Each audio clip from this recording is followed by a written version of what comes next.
Sin dudas que el ejemplo de Germán nos emociona a todos. Así que ese es su trabajo en Empate Fútbol Club. En la política es difícil que haya un empate, sobre todo, por ejemplo, en lo que tiene que ver con las leyes, las reformas que se tratan en el Congreso y que van a impactar en la vida de los argentinos en el 2018. Hemos traído para el análisis a José Simonella, titular del Consejo de Ciencias Económicas. Muchas gracias por acompañarnos, José. No, muchas gracias por la invitación. Bueno, hoy ha sido un día particularmente intenso en lo que tiene que ver con las manifestaciones políticas, con finalmente que se cayó la sesión en la Cámara de Diputados que debía tratar la ley previsional. ¿Qué panorama imaginás a partir de este dato? ¿Qué impacto puede tener para el gobierno tener una ley sancionada o no sancionada? Bueno, yo creo que el gobierno, y lo hemos dicho, el gobierno necesita la reforma previsional porque es lo que le termina de cerrar el mayor esfuerzo en tema de gasto que va a hacer con el conurbano de Buenos Aires. Es decir, cuando los gobernadores, 23 gobernadores firmaron con la Nación el pacto fiscal, los gobernadores no perdieron y no. Vidal llevó sus 60.000 millones.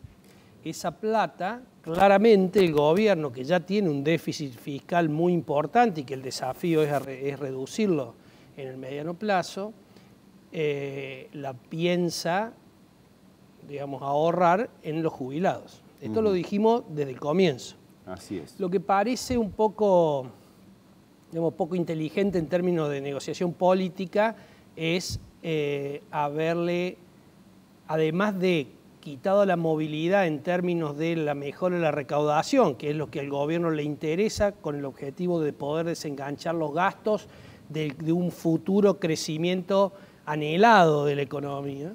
El gobierno basa todo el éxito de su reforma en que la economía crezca en los próximos por lo menos 5 o 6 años al ritmo del 3%. Así es. Cuestión que a nivel internacional parecería, o en algunas experiencias de países, que podría ser posible, pero para el caso de Argentina, en función de los últimos años, es un desafío tremendamente importante. O sea, Argentina, si uno ve los crecimientos de los últimos años, va a ver que es un electrocardiograma. Así es. Los años de elecciones crece y los años donde no hay elecciones genera una recesión. Entonces, digamos, el desafío del gobierno de crecer para poder absorber parte del gasto con una mejor, digamos, recaudación, necesita necesariamente desenganchar sus gastos de ese crecimiento. Bueno, los jubilados, la movilidad que se le había prometido a los jubilados en el 2009 era que su haber iba a irse actualizando en función de la mejora de la recaudación y en función de los ingresos. Lo que hace el gobierno con esta reforma es desengancharlo de eso.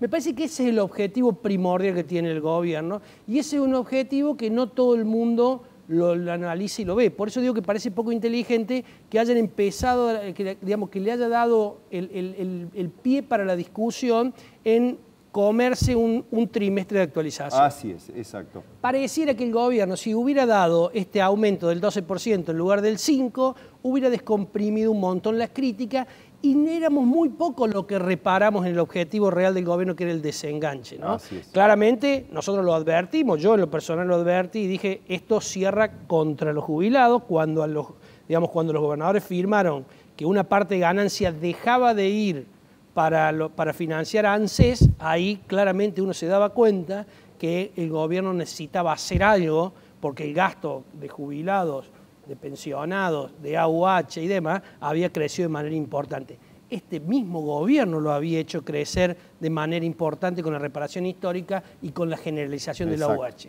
Es verdad cuando el gobierno dice que en términos de poder adquisitivo, si lo ajusto por inflación no pierdo, pero también es verdad que le han cambiado las condiciones que se habían fijado en el 2009. Así es. Y ese cambio de condiciones tiende, si todos creemos, y digamos que es lo que el gobierno desea, lo que deseamos todos los argentinos, que la economía va a recuperar en los próximos años, claramente una pérdida de posibilidad de los jubilados y de los que reciben asignación universal por hijo de una mejora en esos magros haberes. Exacto, o sea, está claro que era un recorte en los aumentos que los jubilados iban a recibir en función del cálculo anterior de la movilidad jubilatoria, que combinaba la recaudación con los salarios. Si una economía crece, estos índices iban a ser buenos y el gobierno eligió una fórmula intermedia para hacerse de dinero, como decís vos, para sostener el conurbano o las demandas que tiene hoy la gobernadora Vidal. por eso, aparece impolítico la forma en que manejó el tema el gobierno. Pero en lo que tiene que ver con las cuentas, ¿qué sucede si el gobierno no tiene esta ley? No va a poder bajar el déficit, digamos. Por lo menos no lo puede bajar con el modelo gradualista que propone. O sea, el gobierno juega todas sus cartas a que la economía crezca y que esa mejora de la recaudación le permita absorber el déficit en tanto y en cuanto los gastos no crezcan al mismo ritmo que crece la recaudación. Exacto. Para eso, digamos, los gastos deberían crecer menos que la inflación más el crecimiento, ¿no? O sea, la inflación no lo podemos olvidar porque todavía la inflación no está domada. Bajó de lo extraordinario del 40 al 20 y pico. Ahora el 20 y pico es una inflación estructural de Argentina. Exacto. En los últimos años no es tan fácil bajarla y no es seguramente la forma de bajarla únicamente con política monetaria.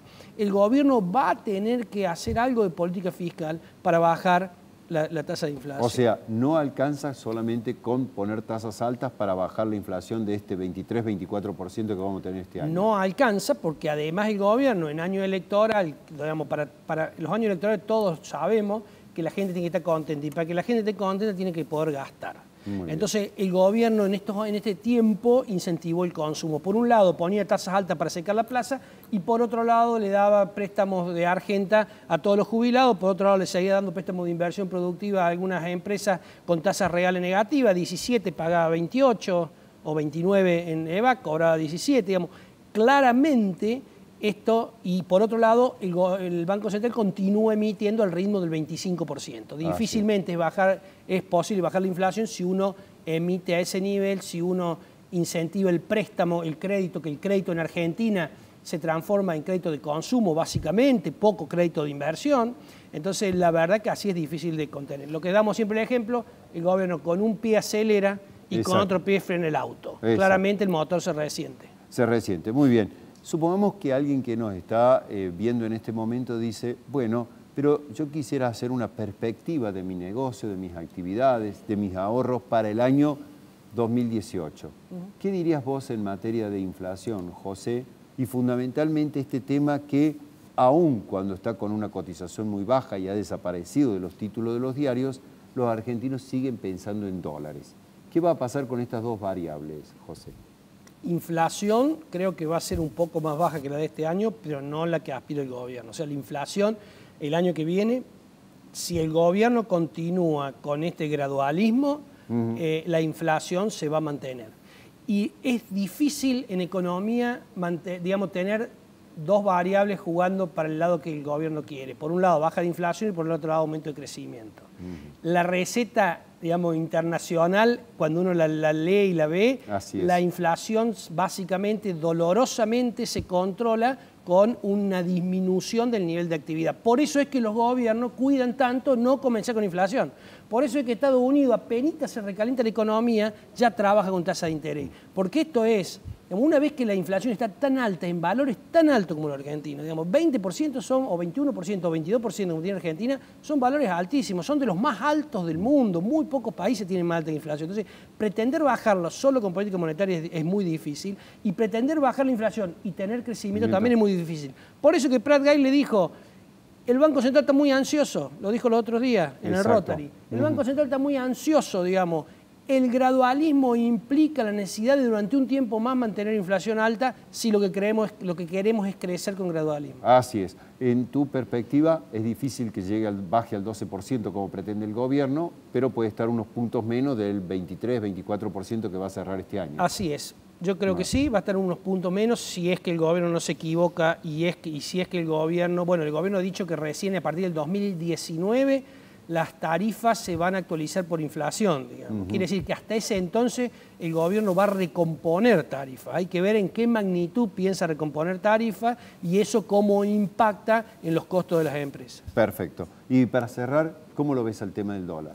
El tema del dólar, mientras el gobierno continúe financiando parte de su déficit o gran parte de su déficit con endeudamiento y las condiciones internacionales continúen siendo las actuales condiciones, benévolas para Argentina, donde se va a seguir financiando con endeudamiento ese déficit y liquidando los dólares en el mercado interno, es muy difícil que el tipo de cambio se dispare. claramente va a aumentar un poco respecto de lo de este año porque estamos en valores muy bajos del dólar que le quitan una competitividad adicional a las empresas. ¿Por qué digo adicional? Porque ya tenemos pérdida de competitividad por la presión tributaria, por las leyes laborales, por la falta de infraestructura, por la falta de energía. Entonces, el tipo de cambio tan atrasado también le quita competitividad a las empresas a la hora de exportar y alienta la importación de productos que compite con los productos del mercado interno, digamos, que fabrican las pymes para el mercado interno. Entonces, necesariamente el gobierno va a tener que aumentar por esa razón y porque de lo contrario, si cierra el balance de este año con un tipo de cambio tan bajo como este, el pasivo del Banco Central que está en pesos y el activo que está en dólares le puede dar un patrimonio neto negativo. Así es, muy claro como siempre. Muchas gracias, José.